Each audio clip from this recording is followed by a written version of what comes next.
Good afternoon, I'm Rhys Wicks with 2 on your RFM Hunter News. A man has been taken into custody after the suspicious death of a 12-year-old girl in Aberglaslyn. Police were called to Red Gum Circuit Home at about 5:45 this morning, where they found the girl deceased, and a section in McKeach's Run was cordoned off from about 7 a.m. Senior Constable Felicity Jenkins says a 31-year-old man was arrested in relation to the incident. A crime scene was established and detectives from Central Hunter Local Area Command commenced an investigation. And following a search about 7:55 today, police took a 31-year-old man into custody at Racecourse Road in Rutherford. He was taken to Maitland Police Station where he is assisting with inquiries. The incident is believed to be domestic related. Newcastle City Council has endorsed calls for the planned light rail network to be expanded to a number of areas in the region, as well as establishing a Hunter Transport Authority. The proposed expansion of the light rail network includes several links to areas in the western suburbs, like the University of Newcastle and the John Hunter Hospital. Lord Mayor Nuatali Nelms says previous plans were not viable for Newcastle's future. What we have recognised at Council is that 3 kilometres of light rail, in absence of a broader regional integrated plan, doesn't stack up. It doesn't stack up for people that are tendering to provide it, and it doesn't stack up as a good long-term solution to public transport in Newcastle. An agreement between the government and site developers of King Edward Park is said to be holding up its development. Stronach Property was approved to build a function centre on the site before it was knocked back by the Land and Environment Court.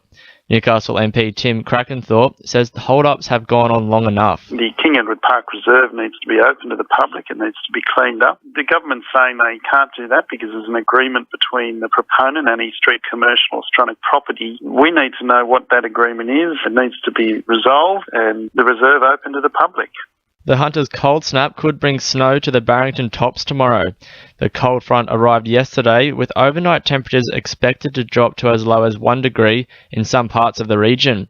Gale force winds are expected into Friday, with massive swells predicted for Newcastle beaches.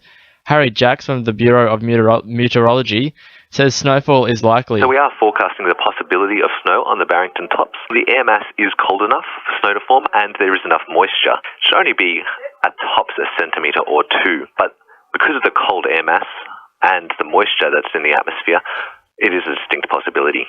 Maitland Councillor Steve Proctor claims Council's approach to residential development in Morpeth is inconsistent. It comes after last night's meeting where boundary change and house plan were proposed for High Street, with rezoning for Swan and Edward Streets. Steve Proctor says the restrictions may discourage developers. I think we have Morpeth probably over-regulated through its heritage conservation orders, which are local and state significance.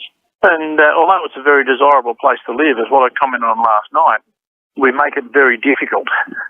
We make it difficult because we have so many restrictions in place. Sport, thanks to our sponsor Warners Bay Sports Club. The FFA has revealed it's confident the Jets will welcome a new owner in the coming weeks. It looks like the broad terms of the sale have been agreed upon, but the official sale won't go ahead until after the season starts. Many suspect Dundee United chairman Stephen Thompson may be the club's new owner. The Knights will take on Wyong in the New South Wales Cup this weekend, and while tensions are high, there's no animosity. The two will go head-to-head on Sunday at Parramatta Stadium after the Knights managed a 30-26 win over the Mounties last weekend. Skipper Clint Newton says there's no bad blood. There's always that stigma around the local rivalry, which is great, and they've come a long way since their involvement with the Roosters. And obviously, I've got a tremendous amount of respect for Rick Taylor, who has been at Newcastle, and so I'm really looking forward to it. And Belmont gymnast Marianne Moncton has undergone months of ankle rehabilitation in her campaign to make it to the Olympics. The 20-year-old will have a shot at making the national team in Canberra later this year. That's sport. I'm Jacinta Lee. 2 on your RFM news time is 12:10.